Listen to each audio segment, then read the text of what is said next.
Now, 2 people have died in clashes between anti-Junta protesters and security forces in Guinea, with the country's opposition coalition reporting many arrests and injuries from live ammunition. Protesters took to the streets on Thursday to demand a return to civilian rule and the release of arrested activists and other political prisoners under the military junta that seized power in the West African nation in 2021. Young demonstrators hurled stones and erected barricades in the suburbs of the capital, Conakry, as police officers and gendarmes fired tear gas to try to disperse them. Gunfire was also heard. The National Front for the Defense of the Constitution had called for the rally to demand the release of 3 of its arrested activists and other prisoners they say are being held for political reasons, as well as return to civilian rule.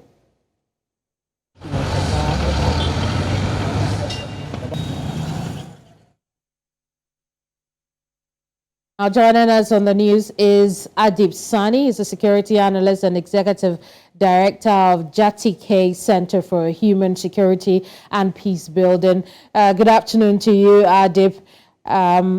Thank you for joining us here. Good afternoon, my pleasure always. Now, we see the citizens fighting for a transition to democracy, but there is no definite transition plan. What's your take on this? This is not the first of its kind. In fact, last year we had similar protests that got the government to reduce the transition period from 36 months to I think somewhere around 24, so meaning from 3 years to 2 years. But still, there's a lot of people within the Guinean society who are not still happy about what is going on.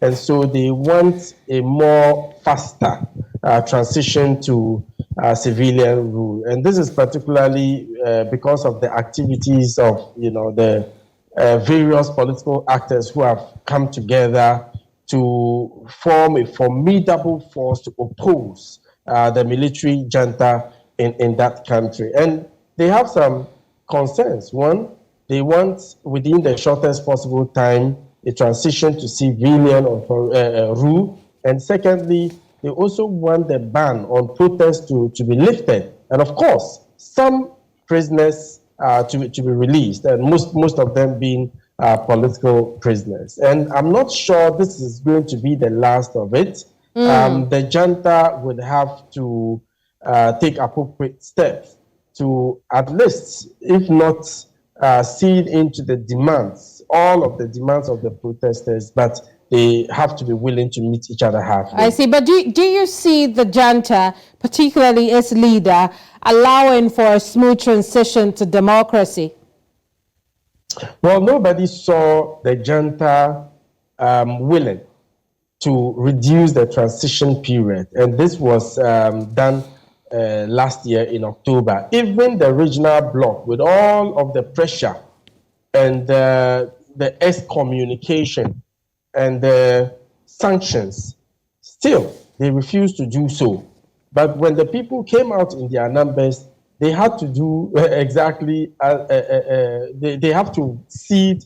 I mean, they had to reduce the number of months. And what it means is, people power is everything. I see. And no matter how strong the military rule is, once you have people, your own citizens in the streets demonstrating over what is going on, you would have no option but to listen to them. I see. Now, speaking of the regional bloc, although its relationship with the country is a bit complicated right now, what efforts do you think that they could put in place to ensure that if there should be a transition, it will turn out smoothly? Okay, very, very important question. And I have keenly followed the regional bloc, especially when our president, Nana Addo Dankwa Akufo-Addo, was the chairperson. I've attended almost all the summits held in Accra. And I'm one person who was quite vociferous against the imposition of sanctions, because I thought that there could have been better ways to deal with it. And true to my words, the sanctions never worked. And I've always said that, look, democracy is not all about elections. Elections is only a minute part of democracy. Rather, in as much as we're concerned about an election to be held, we should be mindful that not all elections is democratic. Okay, what we need is free, fair, violent, free elections. Okay, and that can only be achieved when we build the democratic structures, the democratic pillars in that country, when we have a strong civil society voice in that country, when it is multi-party system with political parties allowed to flourish and not be intimidated, when people are interested in that process and there's citizen participation. That is true democracy. Okay, so let's not be mistaken into thinking that democracy is all about election, because there are some so-called democratically elected leaders who behave worse than even monarchies. So Adib, I take it as you would be on the side of ECOWAS reconsidering its relationship with Guinea, perhaps reinstating it into the membership of the regional bloc. Absolutely. Absolutely. I am very much in favor with reinstatement, but it doesn't mean that we are rationalizing the actions of the military in that country, but that would only give us the opportunity to talk more, to partner, and get to collectively deal with the myriad of socioeconomic and geopolitical deficits in that society. So together, we will be able to progressively transition the country to a civilian authority. It is worth noting that a lot of these countries are still adopting democratic processes. It's not very entrenched like Ghana. Ghana is somewhat entrenched.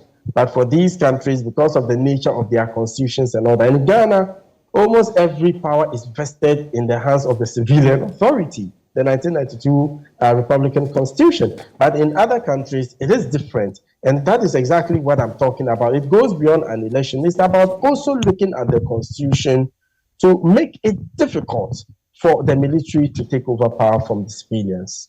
Adib, we'll leave it here for now. We'll take it up again at another time. Thank you so much for your insight here. Thank you.